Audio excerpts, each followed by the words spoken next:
அனைவருக்கும் வணக்கம். R Jayaraman, D நகர்லேருந்து. இதுவரைக்கும் ராகுல் காந்தி 89-90 எலெக்ஷனில் தோற்றுருக்கார். அவரோட மேஜிக் ஃபிகரான ஃபேவரட் ஃபிகரான 99க்கு இன்னும் 9 or 10 பாக்கி. இதுக்கு நடுவில் அவங்க தோழமை கட்சிகள்லாம் அவரை ஒதுக்கிட்டு இருக்கு. காங்கிரஸே ஒதுக்குறாங்க. இதுக்கு நடுவில் ராபர்ட் வாத்ரா பிரியங்கா காந்தியை பிரசிடென்ட் ஆக்கணும், காங்கிரஸ் பிரசிடென்ட் ஆக்கணும்ட்டு பிரசாந்த் கிஷோரை மீட் பண்ணுறாங்க. இப்போ ராகுல் காந்தி இல்லாத ஒரு அரசியல் உருவாகிறதுக்கு சான்ஸ் இருக்கா? நம்பர் 1. ரெண்டாவது கேள்வி, இந்தியாவோட ஃபாரின் ரிசோர்ஸ் ரெக்கார்ட் அன்பிரசிடென்ட்டாக இருக்குது. எக்ஸ்போர்ட்ஸ் பூமிங்காக இருக்குது. சைனாவிலேருந்து பிஸ்னஸ் இந்தியாவுக்கு வருது. இப்போ ஜஸ்ட் பிகாஸ் ஆஃப் பெட்ரோலியம் செக்டருக்கு ட்ரேட் டெபிசிட்னால மாத்திரம் ருப்பி டிப்ரிஷியேட் ஆகலாம். அது ஒன்று. லாஸ்ட் கொஸ்டின் மினிஸ்டருக்கு. During the days of earlier sir அதை கொஞ்சம் எழுதி கொடுத்துருந்தோம். எழுதி கொடுத்துருமா சார்? நான் இது ராகுல் காந்தியின் அரசியல் எதிர்காலம் எப்படி இருக்கும்? இது காங்கிரஸ்காரங்களுக்கே தெரியாத ஒரு கேள்வி. அதற்கு நாம பதில் கூற முடியும் என்று தோன்றவில்லை. ஏனென்றால் காங்கிரஸ் என்பது ஒரு அவசியமான கட்சி, எதிர்கட்சி, தேசிய அளவில் இருக்க ஒரு எதிர்கட்சி. அது பாஜகவுக்கு தேவை. பாஜகவின் நலனில் மாத்திரமல்லாமல் பாரத ஜனநாயகத்துக்கும் ஒரு எதிர்கட்சி என்பது அவசியம் என்பதை நாம் உறுதியாக துவக்கத்தில் கூறி வந்திருக்கிறோம். காங்கிரஸ் இல்லாத பாரதம் என்கிற பாஜகவுடைய கொள்கையை நாம் ஏற்றுக்கல. ஏனென்றால் எந்த ஜனநாயகத்துக்கும் 2 கட்சி தேவை. அதுவும் தேசிய அளவில் கட்சிகள் தேவை.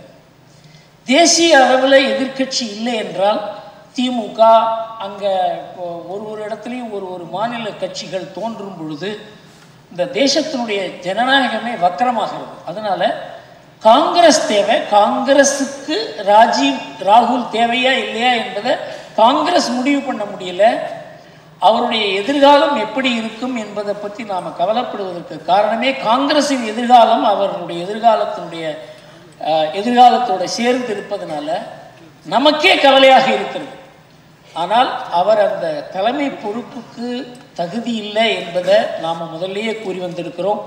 இப்பொழுது தோழமை கட்சிகளும் அதை உணர்ந்து அந்த பொறுப்புக்கு அவர் லாயக்கு இல்லை என்பதை அந்த கட்சியிலேயே அந்த கூட்டணியிலேயே கூற ஆரம்பித்திருக்கிறார்கள்.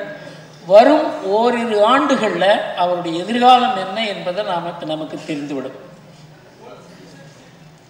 Arulmani Kulathur.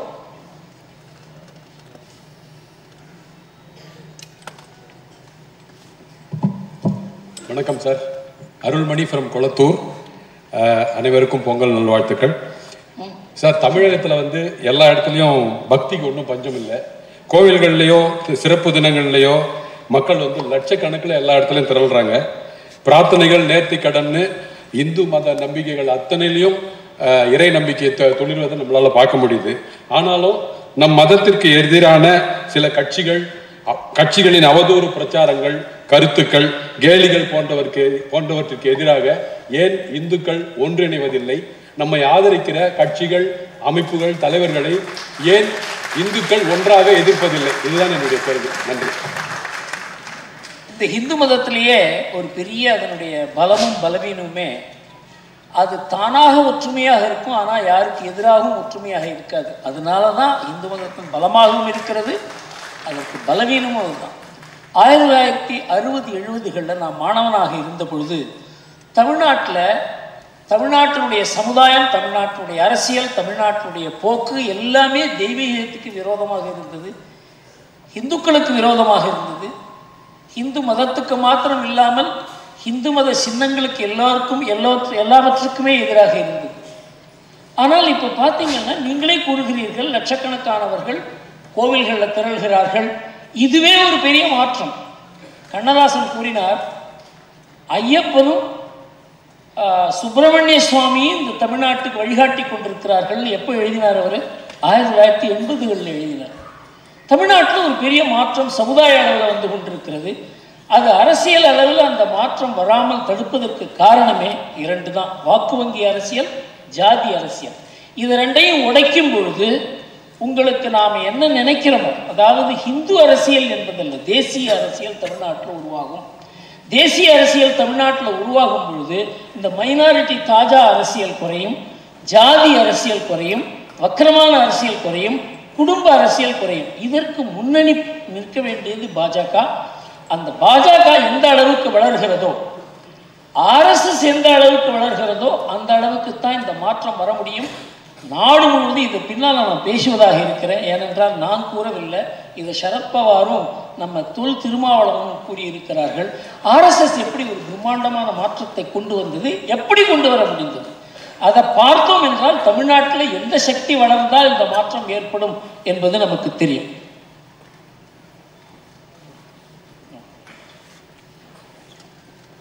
Krishna, Chennai.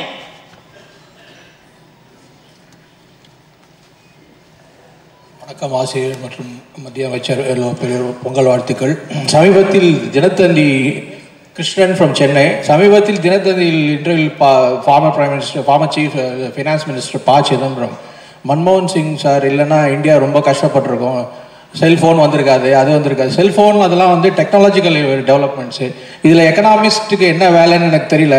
So I request மதிப்புரிய ஆசிரியர் to explain about the contribution of Manmohan Singh and his team for this economic growth of India. Thank you.